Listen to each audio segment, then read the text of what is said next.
Chelsea 3, Barcelona 0, and I'm still in shock about what I've just watched.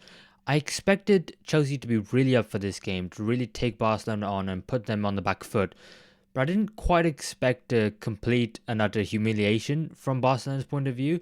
I thought Chelsea were absolutely phenomenal. I thought every single man on the day was amazing. And I just couldn't believe how much better they were than Barcelona. I knew they could give them a contest, but 3-0, some of the performances, Estevao, Cucurella, Reece James, Neto, his work rate off the ball, I know he didn't quite get a goal. I thought Chelsea were absolutely phenomenal in this game. And I've got the tactics board in front of me, the JLA Tactics Board, and the link to it will be in the description below. I highly recommend it. You should definitely go check it out. But here's the lineups for the two sides.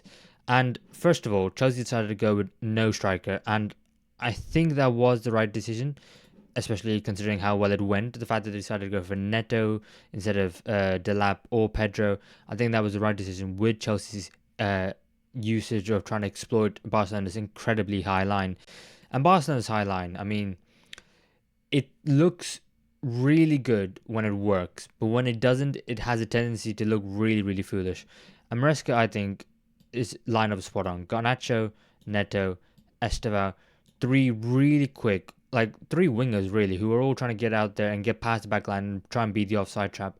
I also thought Enzo Fernandes was in the attacking 10 position, but he was more kind of getting involved and trying to make, decoy runs and runs himself past the Barcelona back line. I thought he was excellent in this game as well. And I thought that Barcelona were really, really poor. And I think Chelsea, the tactics from Maresca were absolutely on point to a T. But before we dive deeper into it, I have to say though, Barcelona could have been 1-0 up because Ferran Torres has that shot which goes just wide of the post early on. And honestly, that was a terrible miss. He absolutely has to be scoring that. I think when he receives the ball, it's from a really high intense press from Barcelona. Frankie de Jong ends up pressing from the left-hand side over to Chelsea's left as well to try and dispossess Moises Caicedo on the ball. He does so successfully. And the ball ends up at Ferran Torres' feet. He's a little off balance when he does get to the ball. And he maybe thinks that he doesn't have as much time on the ball as he actually does because of the fact that he's expecting contact by Reece James. So maybe he takes that shot maybe half a millisecond too soon. But that's actually a massive mistake because he has a little bit more time. He can get himself set and then take the shot. Robert Sanchez goes to the floor. He goes the wrong way. And he absolutely has to be scoring that. And if Barcelona take that lead so early on in the game, Chelsea go, oh God, it's Barcelona again. They've got the lead. They're doing it to us again. And then all of a sudden the heads drop, especially Chelsea side, who are the youngest in the Champions League, a very young side who may not have the experience and may drop their heads at the first sign of things not going their way. But then they miss that, and then from there it's all Chelsea. And I'm going to try and get through every single individual Chelsea player here because there were so many outstanding individual performances that I may forget to mention someone. If I do, I do genuinely apologise.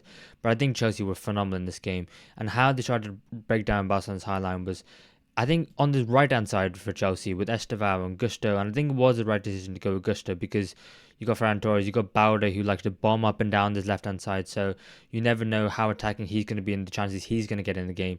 So you have Gusto there to really try and help the back line of Chelsea there and try and mark Bauda if you can. But when Chelsea got the ball, Estevao was trying to come into this half space here, but he was actually being pushed quite wide, and I actually thought that was okay because it was Neto who's playing in the last line, but also Garnacho would come out as well. And then Enzo Fernandes would also join the attack. And so the two of Chelsea midfield, the James and Caicedo, I thought these two were absolutely phenomenal. They were marshalling the entire team from the middle of the park, but also they were great in defence and attack, constantly pressing Barcelona incredibly well, dispossessing them off the ball, and starting all of the Chelsea's attacks as well. So I thought they were great. But Estevao, before we get to his goal, how he was trying to play in like open play. He was getting this ball to Neto over here, and then maybe trying to play to Fernandes as well. He was making third man runs sometimes as a decoy. And actually, Garnacho, while trying to get onto the right hand side of Araujo, he was actually playing a lot more on this left hand side as a conventional winger, and he was going straight. And so I think Garnacho was always meant to trying to be the end ball of the attack. Can he then maybe, do some tricks on the edge of the box? Can he get a ball in and then maybe get a ball across into the box there? And he was the one who was high and wide. But Neto and Fernandes were really kind of roaming in the space. And anytime there was space behind the Barcelona backline, they were trying to get to it. And all of that was because of the fact that Cucurella had to mark Yamal. Cucurella couldn't really get involved in that attacking play of Chelsea because he had one job to do in this game, and he did absolutely phenomenally well. 10 out of 10, no complaints whatsoever. And that was to mark Yamal out of this game. The entire game, the entire build-up going into it was talking about Yamal versus Estevao, which of the Wonder Kids were going to be the ones to shine in this one. And it was absolutely Estevao, and Yamal had absolutely nothing in this game. He attempted 5 dribbles in this game. 2 were successful, 3 were unsuccessful, and he gave away possession 21 times in this game. In the side who Barcelona, who yes play a lot more quicker than we're maybe used to, but are also looking to try and contain the opposition, try and control the play, and trying to play their game rather than their opponents. Yamal was just not it, and I'm surprised he actually lasted 80 minutes. And the fact that, I thought Barcelona just were not at it today. And we also have to give Cucurella credit to when he did get forward. It was mainly through set pieces, and it was the first goal. And when he gets a ball from the short corner, Chelsea were trying a lot of short corners and short set pieces and free kicks in general. Maybe they were trying to work something. They clearly had a tactic, and it didn't always seem to work out quite well because a lot of the time they seemed to go back. But when it worked was when Chelsea scored their first goal. And when Cucurella gets a ball on the edge of the box and he goes to his right foot with it, I think to myself, no, he's lost it. The chance is gone. There's no way he's getting a good ball in here and he's getting into the back of the net. But he does. He beats his man. He gets the ball in. And then from there, Neto with a lovely flick. It's not enough power on it for it to go straight in the back of the net. But then, oh my God, that own goal was absolutely hilarious. Koundé to Araujo to one of them. It ends up being Koundé who was scoring his own goal through the legs of his own defender. And I think at that point, it was comical from Barcelona's point of view. But it was no less than what Chelsea deserved. And I thought from there on, they were going to go on and it's going to be a bit more feisty game. Barcelona were going to finally wake up. But then they get a man sent off Barcelona, and it's through the worst of circumstances, actually, if you think about it, because Araujo gets a first yellow for arguing with the referee about a free kick that I think Yamal actually doesn't get. But we don't actually see it because Amazon are too busy showing us a highlight or something. So fair enough, we've got to go with he clearly must have said something that we didn't see that was worthwhile the yellow card. But a second one, it's one of the few times where Cucurella does get forward, does really get in a really attacking position from a Chelsea build-up play from that right-hand side, shifting it over to the left through the midfield. And then Araujo is just he's so late on Marc Cucurella that he has to go. It's definitely a yellow card. He doesn't even complain. And then going 1-0 down, playing poorly, you probably just think to yourself in the last minute of that first half, get the lads in, and then Flick can maybe give him a pep talk and maybe change a couple of things, and then they can go again in the second half and maybe trying to rescue something from this game. But then that red card is just the worst timing. It's the most blatant second yellow I've ever seen. And then from there, Chelsea just continued to dominate. And with Araujo off, it was clear that someone had to come back line, and that ended up being Eric Garcia.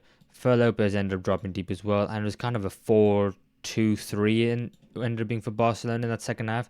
Obviously, they were defending a lot more deeper, weren't so aggressive in their press. Ferran Torres came off, which I thought was, he had to come off really, if we're being honest. Marcus Rashford came on, and they were going like that.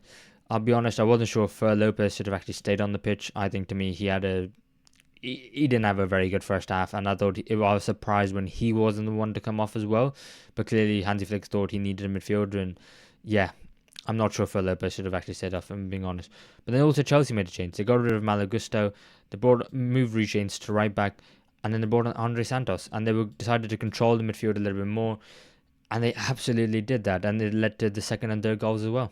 And we have to talk about Estevao. Like I said at the beginning, everyone's talking about Yamal, Estevao, which one of the Wonder Kids was going to be the one to show up in this game and really take a hold of it. And it was absolutely Estevao in this game. That second goal at 18 on his weaker foot, beating 2 men, was absolutely incredible.